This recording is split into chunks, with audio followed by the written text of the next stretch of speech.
একটা লাঠি ধরিয়ে দিয়েছে এই যে হাতে, ওটা বেশ খাড়াই আছে, এই জন্য জলের বোতলটা আনতে চাইছিলাম। ব্যাগে আছে, জল খেতে হবে একটু বসে। লাস্ট মোমেন্টে আমাদের প্ল্যানস চেঞ্জ হলো।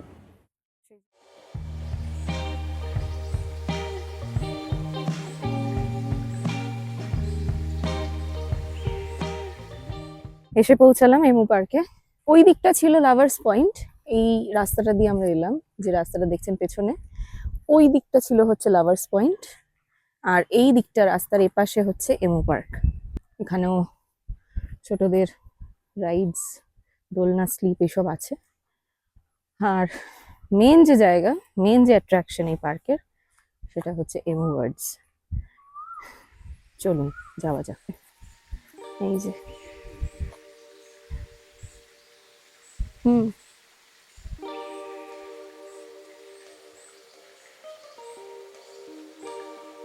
দিকটা দিয়ে যাই, এই দিকটা গিয়ে আমরা, আলাদা করে ব্যারিকেড করে রাখা হয়েছে এবং এখানে রয়েছে এমু বার্ডস। কি বিশাল আকার!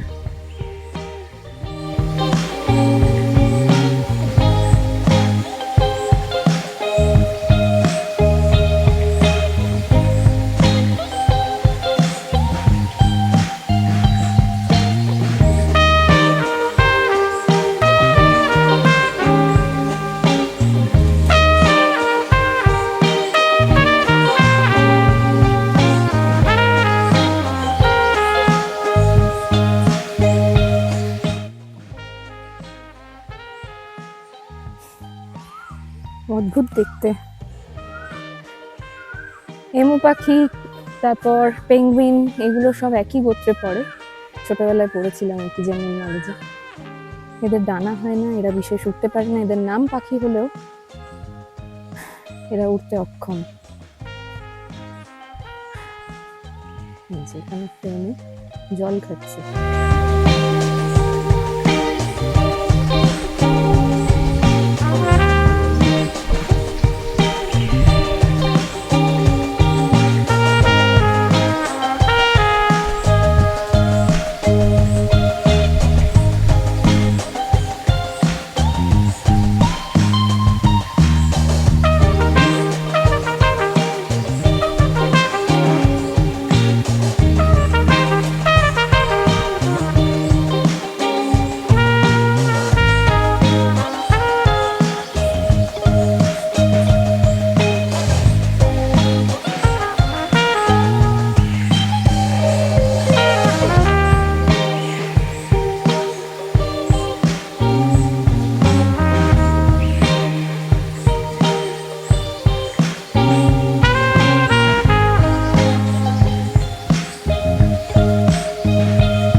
বেশ ভালো লাগলো এমু পার্ক।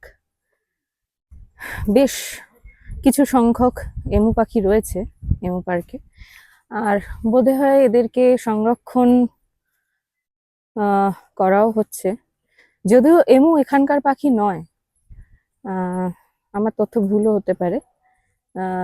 এমু দেখা যায় ইন্টারন্যাশনালি যদি বলা হয় তাহলে এমু পাখি অস্ট্রেলিয়ায় এর সংখ্যা প্রচুর, এবং এখানকার হয়তো এমু বার্ড এখানকার নয় খুব একটা, মানে যতদূর আমার ধারণা। এনিওয়ে, সো এটাকে কনজারভেশন পারপাস হয়তো রাখা হয়েছে, কিন্তু এখানে কোথাও সেটা মেনশন করা নেই।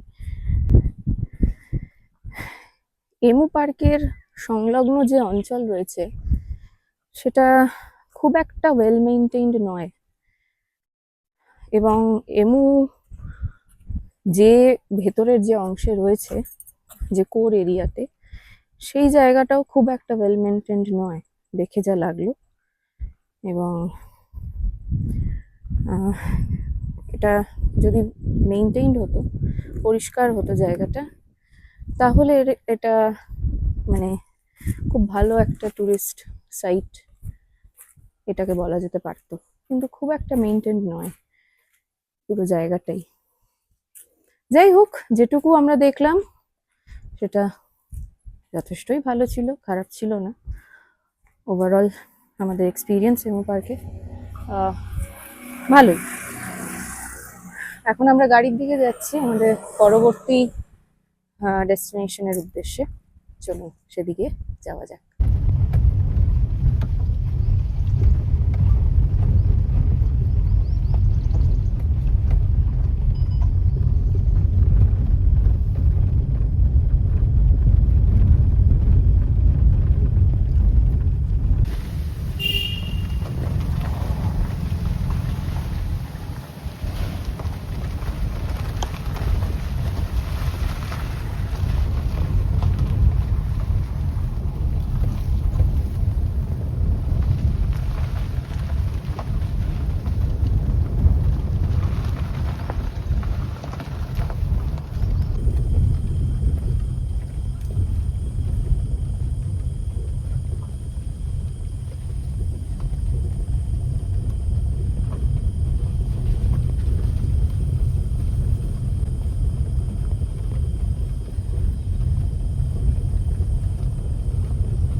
पानी नहीं है ज्यादा?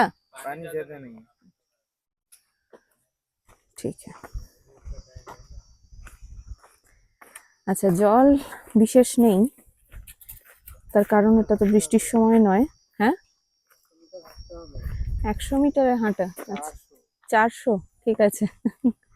400 মিটার হেঁটে এই লাল মাটির রাস্তা ধরেই পৌঁছে যাব ওয়াটারফলের দিকে। কিন্তু জানি না, ওরা একটা লাঠি ধরিয়ে দিয়েছে এই যে হাতে। 400 মিটার পথ হাঁটতে হবে, হেঁটে নামতে হবে। নামাটা ইজি, ওঠাটা কষ্টকর হয়। তো 400 মিটার পথ হেঁটে নামতে হবে, তবে গিয়ে আমরা ওয়াটারফলের দেখা পাবো। কিন্তু ওরা বলেই দিল যে ওয়াটারফলে জল হয়তো পাবো না। আমার মনে হচ্ছে জল একেবারেই পাবো না, তার কারণ এখন যা গরম, একটু বৃষ্টি না হলে জল ওয়াটারফলে দেখতে পাওয়া মুশকিল। কিন্তু জলের আওয়াজ আসছে হালকা, খুব বেশি জল নেই, কিন্তু জল একেবারে থাকবে না সেটা একটু নিরাশেরই ব্যাপার হবে, নিরাশ করার মতনই। ঠিক আছে, তবু যাওয়া যাক। আমরা ঘুরতে এসেছি, আমাদের যেতে তো হবেই, সে জল থাকুক আর না থাকুক। দারিংবাড়ি এমনি মোটামুটি জুন জুলাই মাসে যখন বর্ষা ঢুকে যায়, সেই সময় আসাটা অনেকটা বেশি মানে বেটার অ্যাজ অ্যান অপশন। বৃষ্টির থেকে মোটামুটি শুরু করে শীতকাল পর্যন্ত এখানে আসা যায়। তো বৃষ্টির সময় আর শীতের সময় এখানে আরো বেশি ভালো লাগবে। কিন্তু আমরা এসছি যে সময়টা, সেটা খুব একটা গরম নয়, গরম আছে আবার মানে একেবারে নেই এটাও বলা যায় না, বলা চলে না, গরম আছে। কিন্তু আমাদের মানে ওয়েদার এখানে ড্রাই হওয়ার জন্য খুব একটা কিছু মনে হচ্ছে না। আপনারা চাইলে আসতেই পারেন এরকম সময়।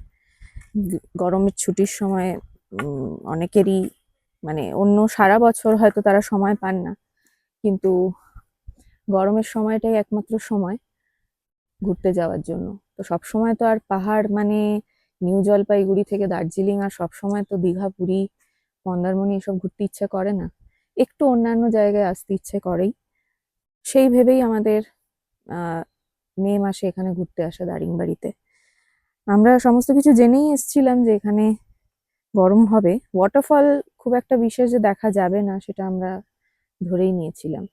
তার কারণ বৃষ্টি এখানে সেরকম পাবো না, এখন তো বৃষ্টি ঢোকেনি সেইভাবে, তবে বৃষ্টি হচ্ছেও না এমনও নয়, হচ্ছে। এনিওয়ে চলুন যাওয়া যাক।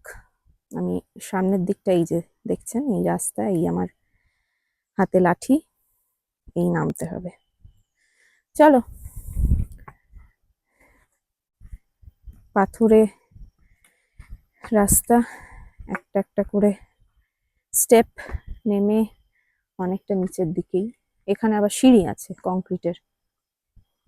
চলো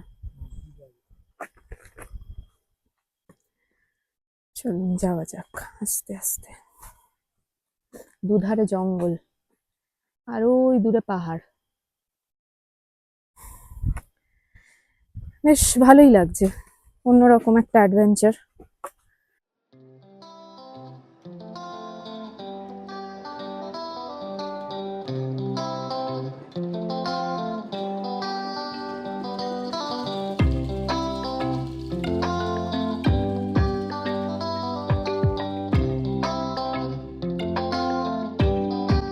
বাহ, এখানে রাস্তার বাঁক আছে বেশ। কোন দিকটা, এই দিকটা যাবো? এই দিকটা দিয়ে যেতে হবে। অদ্ভুত সুন্দর লাগছে। এই যে এই সিঁড়িটা দিয়ে আমরা নেমে এলাম, এই আবার যাচ্ছি নিচের দিকে।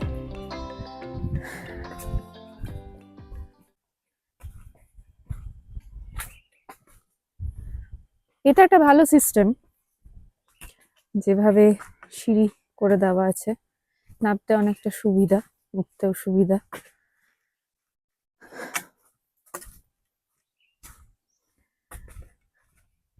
কেমন লাগছে? হুম, ভালোই লাগছে।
এসে পৌঁছেছি। অনেকটা নামা, অনেকটা হেঁটে নামতে হলো। ওই যে দেখছেন, ওটা বেশ খাড়াই আছে।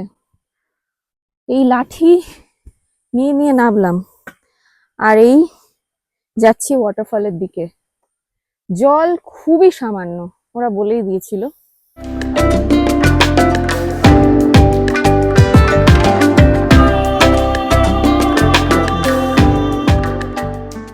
এই যে দেখছেন, এখানে বেশ বড় বড় বোল্ডারের মতো পাথর আছে, কিন্তু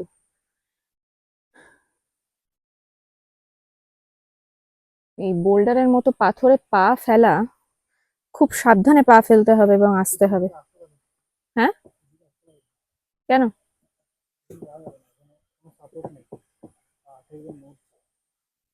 ঠিক আছে, এই দিকটা অন্তত যাই, এই দিকটা দিয়ে যেতে পারবো। আচ্ছা ঠিক আছে, আমি দেখেই যাচ্ছি, এই দিকটা দেখি। আমি এইখানটা যাচ্ছি, এখানটা আমার মনে হচ্ছে কম্পারেটিভলি বেশি ইজি।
এখানটা কিন্তু কাদা, এখানটা যাওয়া যাবে না। এইটা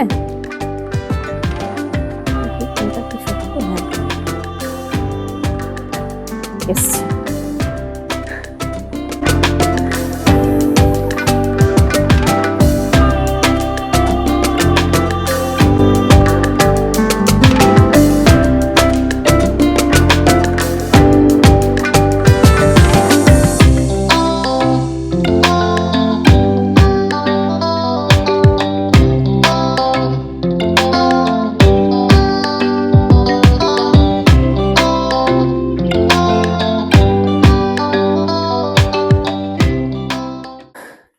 নেমে তো গেছিলাম, এবার উঠতে হচ্ছে।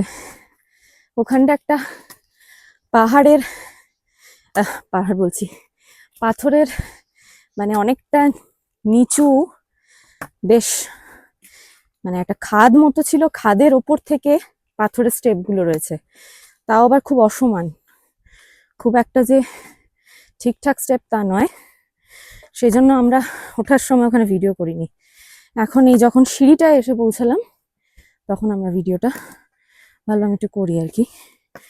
বাট 400 মিটার উঠতে হবে, মানে নেমে তোছি, এবার আবার এটা ফেরত যাওয়া, চারটিখানি কথা নয়, অনেকটা ওঠা, তাই প্রচন্ড হাঁপাচ্ছিও। এখানে নানান রকমের পোকামাকড়, গিরগিটি দেখলাম, এগুলো তো রয়েছেই। এছাড়া এখানকার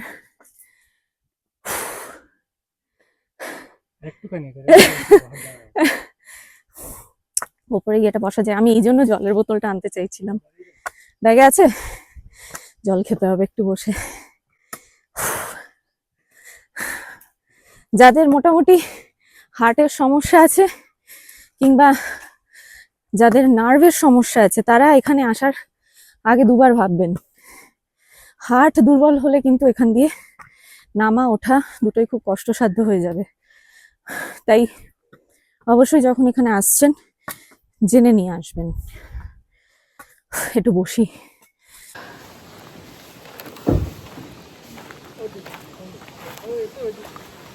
বাজে 1:40।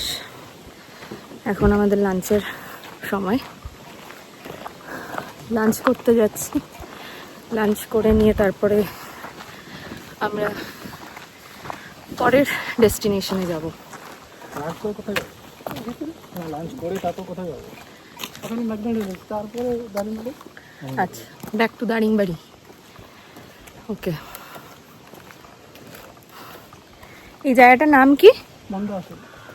মন্দাসুরু। হ্যাঁ, আর এই যেখানে খেতে যাচ্ছি ওইটাই মন্দাসুর। ও, ওটাই মন্দাসুরু। আর এই ওয়াটারফলটার কি নাম ছিল? মৃগুমা। মৃগুমা। আচ্ছা, মৃগুমা ওয়াটারফল।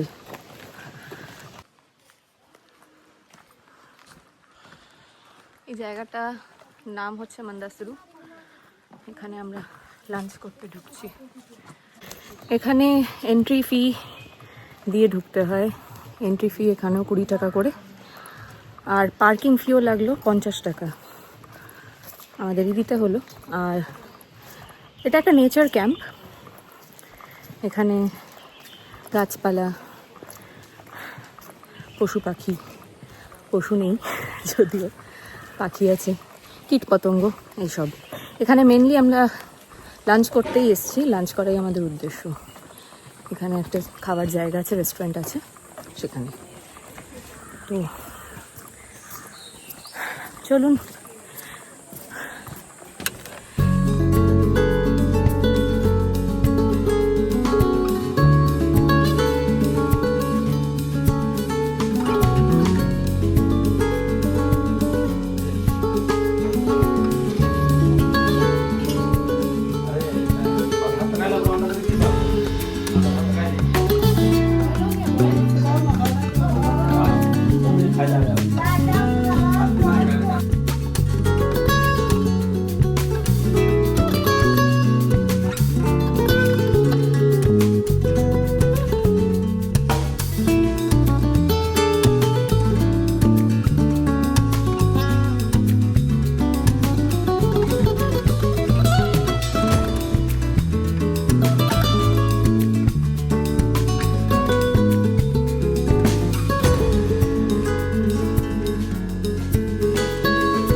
আমরা দারিংবাড়িতে যে জায়গাটায় রয়েছি সেই স্টেটার নাম স্নো ভিউ। এই যে আমার পেছনে দেখতে পাচ্ছেন, এটা স্নো ভিউয়ের বিল্ডিং। এদের অনেকগুলোই রুম আছে, কিন্তু একটা প্রবলেম যেটা আমরা এখানে ফেস করছি সেটা হচ্ছে ইলেকট্রিসিটি। ওরা বলছে যে যেহেতু এটা মানে একটু অফ সিজন, আর এই সময় বৃষ্টি বাদলের জন্য ওরা ইলেকট্রিসিটি ঠিকঠাক মানে জেনারেটর সাপোর্ট যেটা, সেটা সবসময় ওরা দিতে পারছে না। তো সেটা একটা ইস্যুই বটে। আর তাছাড়া এমনি রুম নিয়ে কোনো সমস্যা নেই, বা স্টে নিয়ে কোনো কিছু নেই, সবই ভালো, মোটামুটি ভালোই, খারাপ নয় এখানকার অ্যারেঞ্জমেন্টস বা রুম কন্ডিশন। কিন্তু এটাই একটা যা, সেটা হচ্ছে ইলেকট্রিসিটি একটা ইস্যু। জানি না যে বর্ষাকালে কি অবস্থা থাকে কিংবা শীতকালে কি অবস্থা হয়, কিন্তু আমাদের একটু অসুবিধা হচ্ছেই। তার কারণ এসি সবসময়, যদিও বাইরের ওয়েদার খুবই মনোরম, সবসময় এসি মানে এসিটা লাগছে না খুব একটা, কিন্তু লাইট ফ্যান সেটাও যদি মানে ঠিকঠাক না পাওয়া যায়, বা মোবাইল চার্জিংয়ের যে প্রয়োজনীয়তা সেটাও যদি আমরা ঠিকঠাক না পাই, তাহলে সেটা একটা সমস্যাই। তো আমাদের দারিংবাড়িতে আজকে ডে 2, সেকেন্ড ডে আমরা রয়েছি। তো আমরা আজকের দিনটাই থেকে কালকে চেক আউট করে যাচ্ছি। কালকে আমরা গোপালপুরের উদ্দেশ্যে রওনা দেব, এইটুকুই আমরা ঠিক করেছি আপাতত। আমাদের গোপালপুরে একদিন থাকার কথা ছিল, কিন্তু সেই জায়গায় আমরা স্টে করবো 2 দিন। মানে কালকের দিনটা বাদ দিই, কালকে যদি আমরা যাই, কালকে গোপালপুরে পৌঁছাবো, তারপরে আরও 2 দিন স্টে করব। 4 তারিখ আমরা কলকাতা রওনা দিচ্ছি। তো এটাই যা আপডেট মোটামুটি আমাদের দারিংবাড়িতে থাকা নিয়ে। দারিংবাড়ি জায়গাটা সত্যি খুব সুন্দর, কিন্তু এখানে হোটেলের সমস্যার জন্য আমরা একটা দিন এখানে মাইনাস করে দিলাম, দিয়ে সেটাকে আমরা যোগ করছি গোপালপুরে। এনিওয়ে, এই হচ্ছে হোটেলের মধ্যে যে গার্ডেন, সেই গার্ডেনের ভিউটা, আর ওই হচ্ছে পেছনে হোটেল।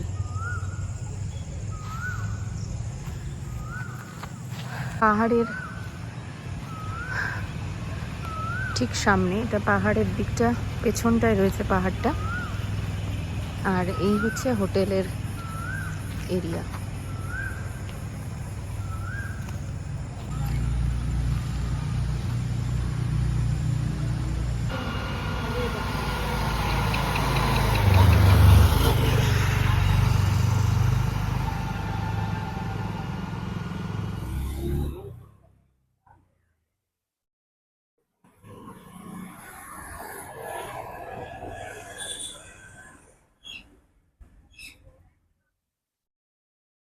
এসে পৌঁছালাম কফি গার্ডেনে। এটা একটা কফি প্লান্টেশন সাইট, যেখানে কফি চাষ করা হয়, এখান থেকে প্রোডাকশন হয়। আর এটা একটা কনজারভেশন সেন্টারও, যেটা বাইরে লেখা দেখে মনে হলো। আমাদের প্ল্যান যেহেতু একটু চেঞ্জ হয়েছে, সেই জন্য আমরা আজকেই কফি গার্ডেন আর সানসেট পয়েন্টটা দেখে নিচ্ছি। আমাদের সানসেট পয়েন্টই দেখার কথা ছিল শুধুমাত্র, কিন্তু যেহেতু লাস্ট মোমেন্টে আমাদের প্ল্যানস চেঞ্জ হলো, সেই জন্য আমরা আজকেই কফি গার্ডেন আর সানসেট পয়েন্টটা দেখে নিচ্ছি একসাথে। কালকে আমরা চলে যাব গোপালপুরের উদ্দেশ্যে তপ্তপানি হয়ে। সো ভায়া তপ্তপানি আমরা গোপালপুর যাব। আজকে আমাদের দারিংবাড়িতে যে যাত্রা, দারিংবাড়ির যে সফর, সেটা আজকেই আমাদের শেষ করতে হচ্ছে। কিছু করার নেই, কিছু মানে আনএক্সপেক্টেড চেঞ্জেসের জন্যে। বাট এনিওয়ে, মোটামুটি 6:30 নাগাদ সানসেট হওয়ার কথা আছে। আমরা সানসেট পয়েন্টে পরে যাব। আপাতত কফি প্লান্টেশনটা একটু ঘুরে নেব, সঙ্গে থাকবেন।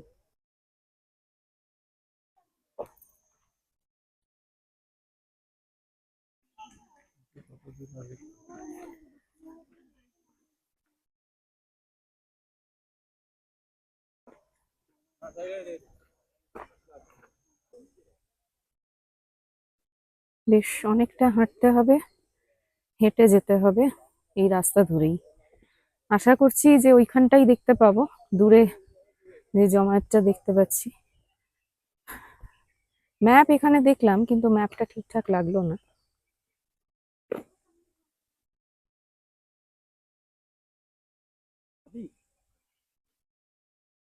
কফি,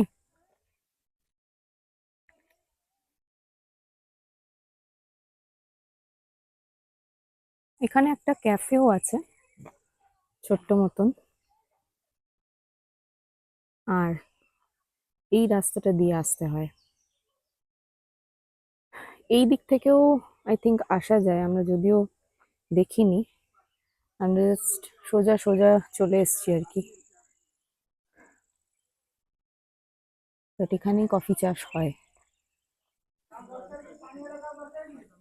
একটা জলাশয় আছে ছোট্ট, যেটাতে জল তো নেই।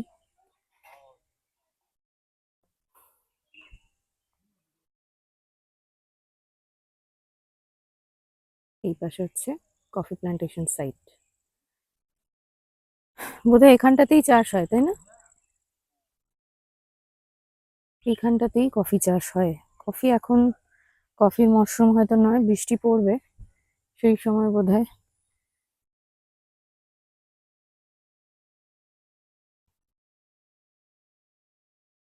পুরোটাই রয়েছে, পুরো জায়গাটা জুড়ে।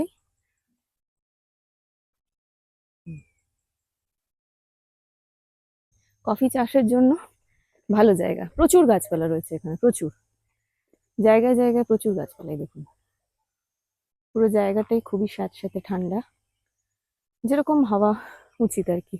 কফিও খুব একটা বিশেষ দেখলাম না, কফি গাছ এখন তো নয় কফির সময়। তো এখানে আসার জন্য মনে হয় শীতকালটা আইডিয়াল টাইম কফি প্ল্যান্টেশন সেন্টারে, কফি গার্ডেনে। তাছাড়া এমনি যদি আপনি এখানকার পরিবেশটাকে এনজয় করতে চান তাহলে অবশ্যই আসতে পারেন। যথেষ্ট ঠান্ডা মনোরম একটা জায়গা, ওয়েদার ভালো লাগছে। হ্যাঁ, বেশ একটু স্যাঁতস্যাঁতে। আমাদের আর এখানে বেশিক্ষণ থাকার মানে প্ল্যান নেই, মানে আমরা এখানে বেশিক্ষণ আর থাকতে পারবো না। তার কারণ নইলে এরপরে সানসেটটা মিস হয়ে যাবে। আমরা সানসেটটা মিস করতে চাই না। আমরা গতকাল ওটাকে মিস করেছি ইচ্ছে করেই, কারণ আমরা ভেবেছিলাম যে আজকে আমরা সানসেট পয়েন্টটা ভিজিট করব, তো সেই জন্য আজ সেখানেই যাচ্ছি আর কি।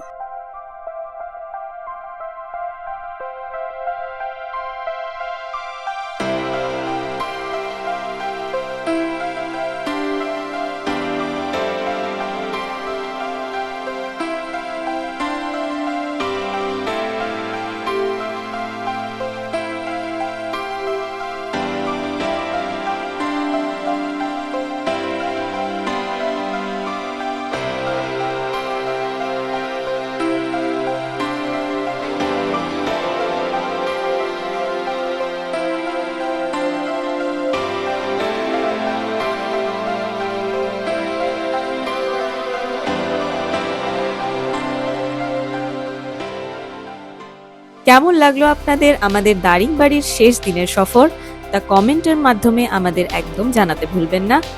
তার সঙ্গে ভিডিওটি ভালো লাগলে লাইক, কমেন্ট এবং শেয়ার তো অবশ্যই করতে হবে। বেল আইকনটি প্রেস করে দেবেন যাতে সঙ্গে সঙ্গে আমাদের ভিডিও আপনাদের কাছে পৌঁছে যেতে পারে। পরের কোনো ভিডিওতে আবার দেখা হবে নতুন একটি ভ্রমণ অভিজ্ঞতার সঙ্গে। ততক্ষণ অবধি বিদায়।